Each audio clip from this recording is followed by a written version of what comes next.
बाहर बर्फीली हवाओं के चलने की आवाज़ आ रही है। झोपड़ी के एक कोने में अवंतिका और पायल फटे पुराने कंबलों में लिपटी बैठी हैं। देवराज अपना पुराना धनुष और जाल ठीक कर रहा है। दीदी, क्या ये ठंड कभी ख़त्म नहीं होगी? पेट में चूहे ऐसे दौड़ रहे हैं जैसे कोई दौड़ चल रही हो। कल से सिर्फ गर्म पानी पिया है, अब तो हिम्मत भी नहीं हो रही। धीरज रख पायल, पिताजी कोशिश कर रहे हैं। इस बार बर्फबारी ने पूरे गांव को अपनी चपेट में ले लिया है। तू बस सो जा, नींद में भूख कम लगती है। बेटियों, आज कुदरत का मिजाज बहुत सख्त है। तापमान इतना गिर चुका है कि हड्डियां भी चटक जाएं, लेकिन मैं तुम्हें इस हाल में नहीं देख सकता। पिताजी, आप इस तूफान में बाहर जाने की बात कर रहे हैं। बाहर हाथ को हाथ नहीं सूझ रहा है।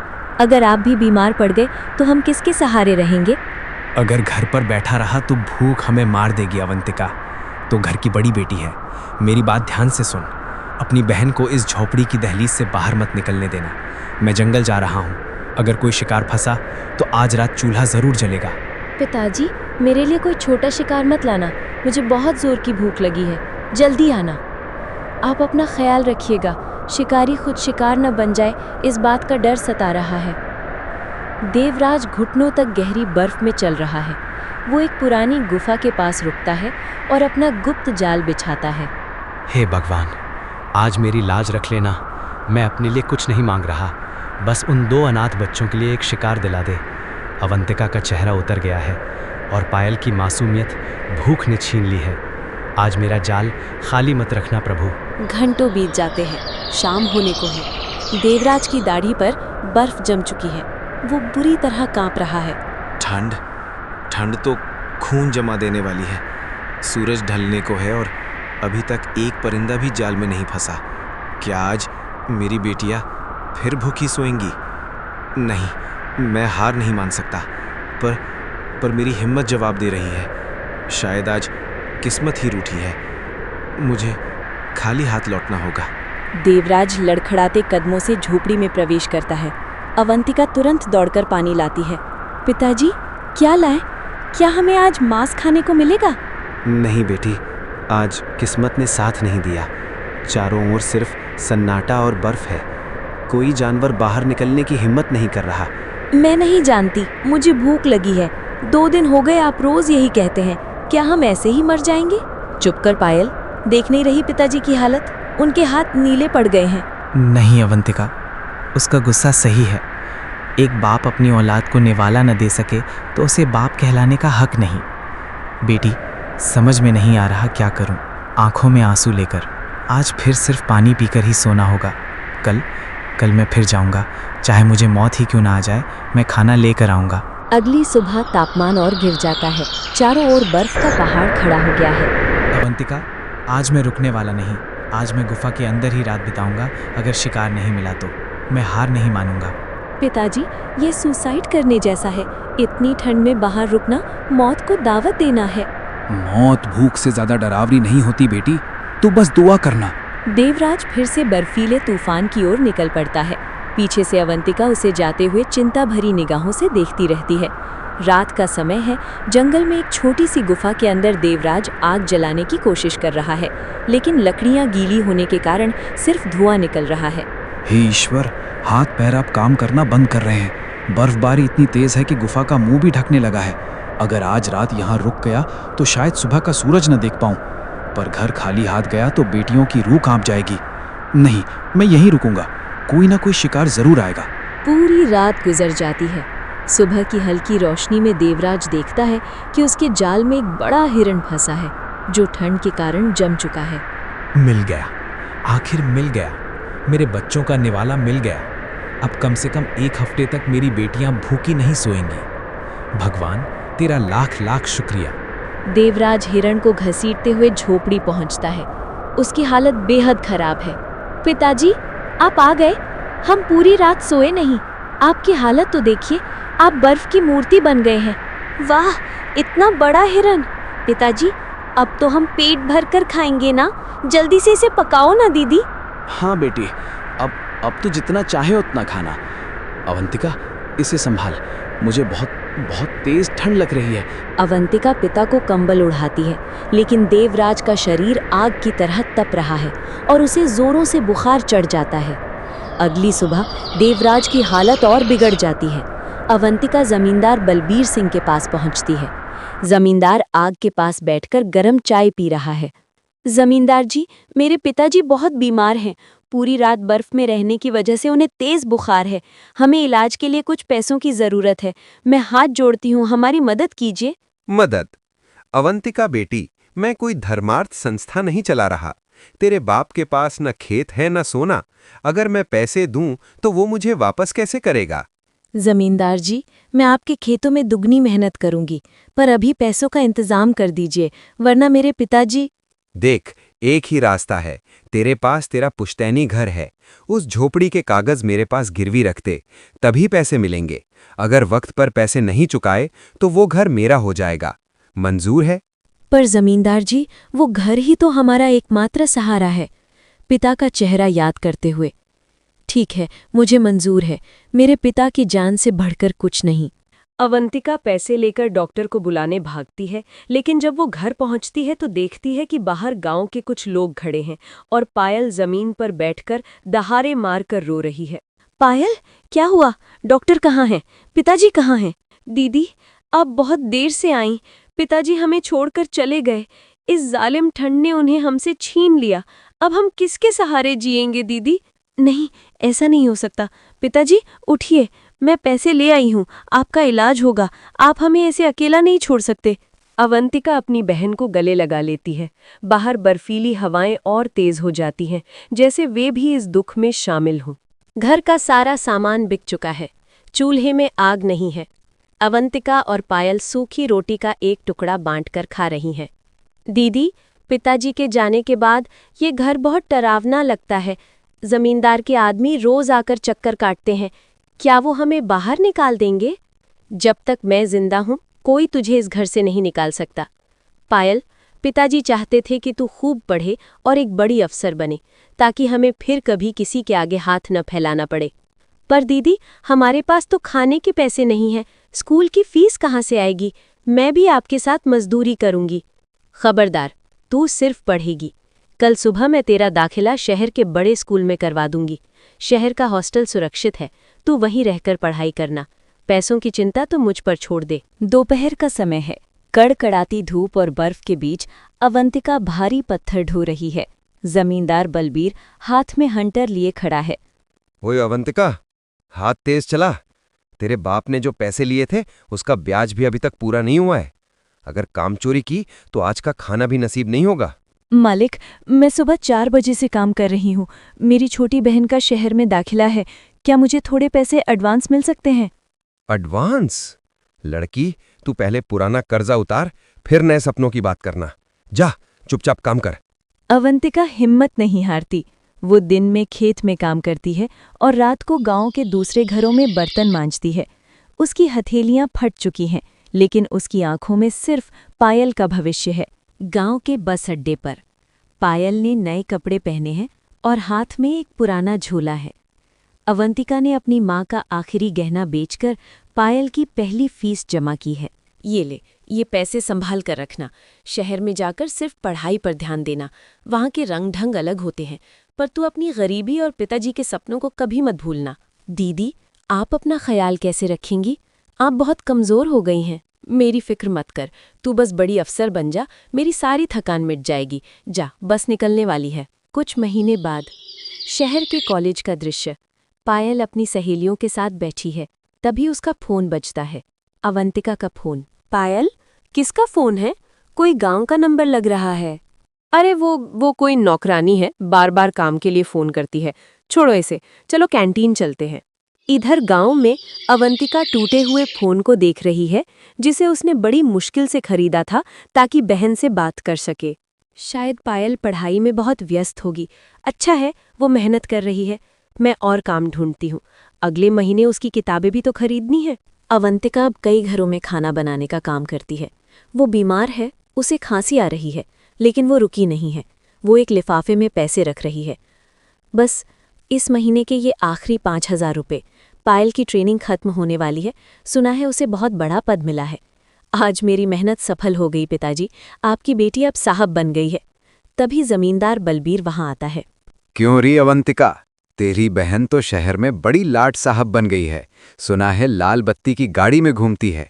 तो मेरा कर्जा कब चुकाएगी, या अब मुझे भूलने का इरादा है? जमींदार जी, बस कुछ दिन और, पायल आएगी तो आपके पाई पाई का हिसाब चुकता कर देगी।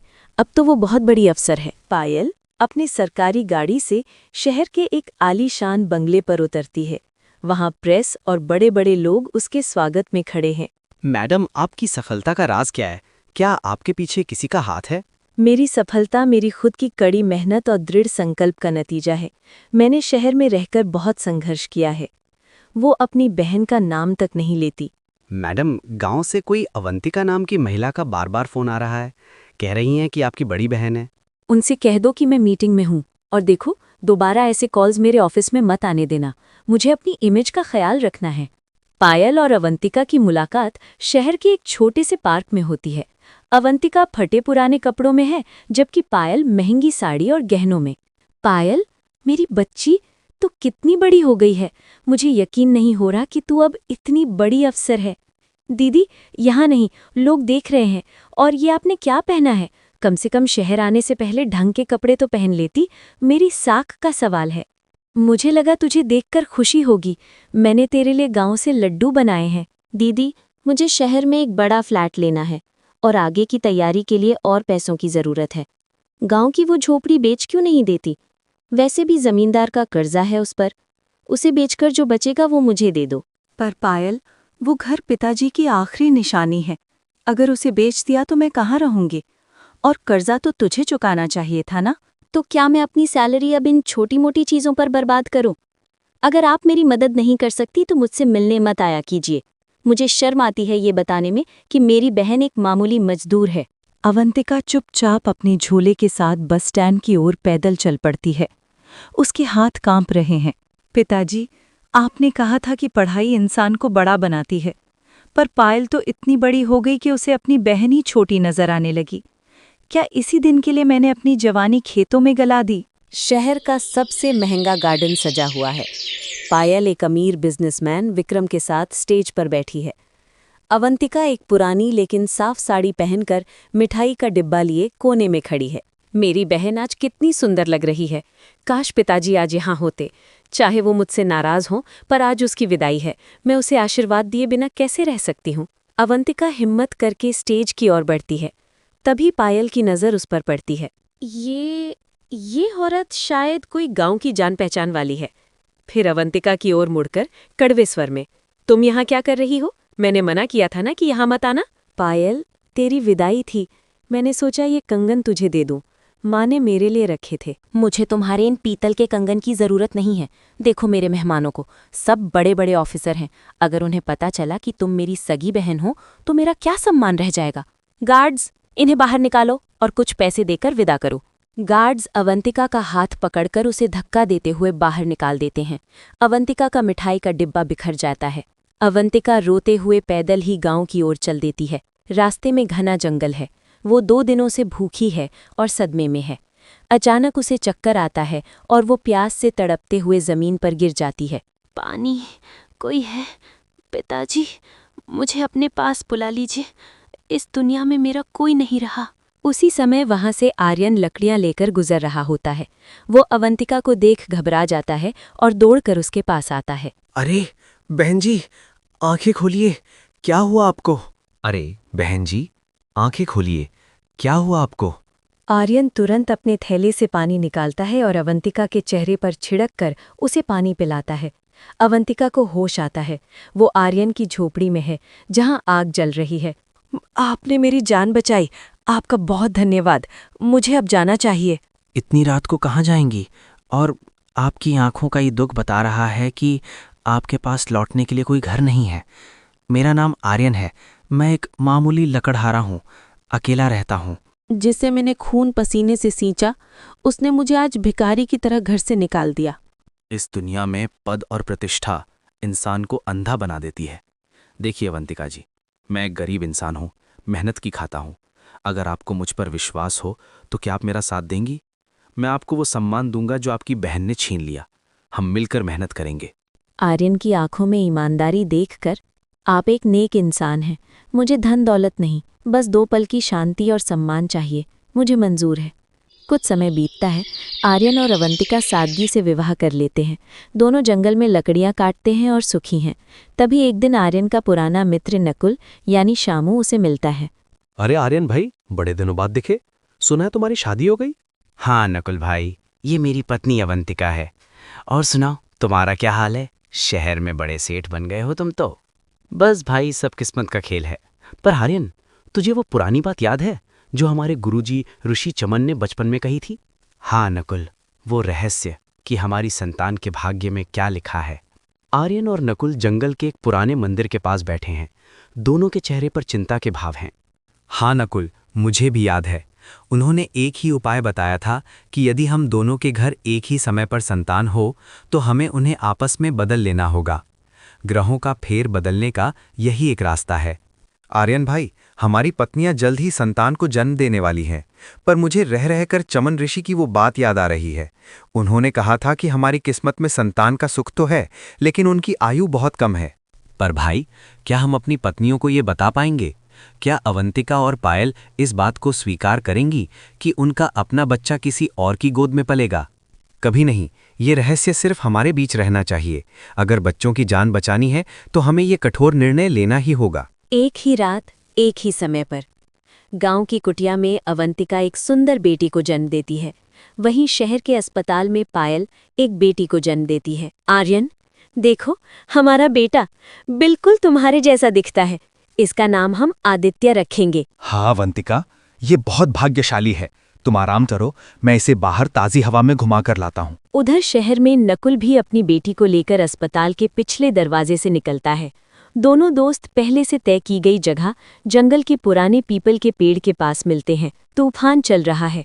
दोनों पिता कांपते हाथों से अपने अपने कलेजे के टुकड़ों को एक दूसरे को सौंप रहे हैं। अगली सुबह गांव में खुशियां मनाई जा रही हैं। आर्यन, हमारे बेटे का चेहरा कुछ बदला बदला सा क्यों लग रहा है? अरे पगली, रात के अंधेरे में ठीक से देखा नहीं होगा। देखो कितनी प्यारी बेटी है हमारी। हम इसका नाम संध्या रखेंगे। उधर शहर के बंगले में पायल अपने बेटे को देख रही है। मेरा बेटा, ये तो बड़ा होकर मेरी तरह एक बड़ा ऑफिसर बनेगा। इसका नाम गोपाल होगा। नकुल, अब हमारे पास वारिस भी है और दौलत भी। 15 साल बाद संध्या, जो असल में पायल की बेटी है, गांव में सादगी और मेहनत से रह रही है। वो अपनी मां अवंतिका की तरह ही सेवाभावी है। दूसरी ओर गोपाल, जो असल में अवंतिका का बेटा है, शहर में एक बिगड़ा हुआ और घमंडी लड़का बन गया है। माँ, पिताजी की तबीयत ठीक नहीं है। आज लकड़ियां काटने मैं चली जाऊंगी, आप आराम करो। तो बिल्कुल वैसी ही है संध्या, जैसा मैं तुझे बनाना चाहती थी। तभी शहर से एक गाड़ी गांव से गुजरती है। उसमें गोपाल बैठा है, जो खिड़की से बाहर थूकता है और गांव के लोगों का मजाक उड़ाता है। उसे पता नहीं कि जिस औरत को वो हिकारत से देख रहा है, वही उसकी असली माँ है। शहर में गोपाल एक तेज रफ्तार कार दुर्घटना का शिकार हो जाता है। उसे खून की सख्त जरूरत है, लेकिन उसका ब्लड ग्रुप बहुत दुर्लभ है। पायल और नकुल का खून उससे मैच नहीं करता। डॉक्टर परेशान है। मैडम, गोपाल की हालत बहुत नाजुक है। ताज्जुब है कि आप माता पिता होकर भी आपका ब्लड ग्रुप इससे मैच नहीं कर रहा। हमें किसी करीबी रिश्तेदार को ढूंढना होगा। आर्यन भाई, अनर्थ हो गया। गोपाल मौत के मुंह में है। उसका खून हमसे नहीं मिल रहा। चमन ऋषि की बात सच हो रही है। शायद उसके बचने का समय खत्म हो रहा है। नकुल, घबराओ मत। मैं और अवंतिका अभी शहर आ रहे हैं। शायद कुदरत अपना कर्ज चुकाने का मौका दे रही है। अवंतिका, आर्यन और संध्या अस्पताल पहुंचते हैं। 15 साल बाद अवंतिका और पायल फिर आमने सामने हैं। तुम यहाँ भी आ गए? मेरा बेटा मर रहा है और तुम्हें यहाँ तमाशा देखना है। जाओ यहाँ से। चुप हो जा पायल। जिसे तू भिखारी कह रही है, शायद वही आज तेरे बेटे की जान बचाए। डॉक्टर साहब, मेरा खून जांचिए। जांच के बाद पता चलता है कि गोपाल का खून आर्यन और अवंतिका से पूरी तरह मैच कर गया है। अवंतिका अपना खून देकर अपने बेटे गोपाल की जान बचाती है। गोपाल की जान बच जाती है। नकुल अब और बोझ नहीं सह पाता और सबके सामने घुटनों के बल बैठ जाता है। बस, अब और झूठ नहीं। पायल, जिसे तू अपना बेटा समझकर अहंकार कर रही थी, वो असल में अवंतिका का बेटा है। और ये लड़की संध्या, जिसे तूने तिरस्कृत नजरों से देखा, वो तेरी सगी बेटी है। हमने चमन ऋषि के कहने पर इन्हें जन्म के समय बदल दिया था। क्या? ये कैसे हो सकता है? मेरा बेटा ये कैसे हो सकता है? मेरा बेटा एक लकड़हारे का खून है और मेरी बेटी एक गरीब की झोपड़ी में पली। पायल, खून गरीब या अमीर नहीं होता। देख, जिस गरीब खून को तूने ठुकराया था, आज उसी ने तेरे सुहाग की निशानी बेटे को बचाया है। तूने ऊंचे पद पर बैठकर इंसानियत खो दी थी, पर कुदरत ने तुझे आईना दिखा दिया। दीदी, मुझे माफ कर दो, मैं अंधी हो गई थी। मैंने अपनी ही कोख संध्या को दर दर की ठोकरें खाने के लिए छोड़ दिया, और जिसे बेटा माना उसे संस्कार नहीं दे पाई। मुझे सजा दो दीदी, मुझे सजा दो। बहन, सजा देने का काम ऊपर वाले का है। तूने अपनी बेटी खोई नहीं थी, वो तो मेरे पास सुरक्षित थी। देख, संध्या कितनी गुणी और पढ़ी लिखी है। माँ, चाहे जो भी हुआ हो, अवंतिका माँ ने मुझे कभी आपकी कमी महसूस नहीं होने दी, और अब तो मेरे पास दो माँ हैं। गोपाल को भी अपनी गलती का एहसास होता है। वो अवंतिका और आर्यन के पैर छूता है।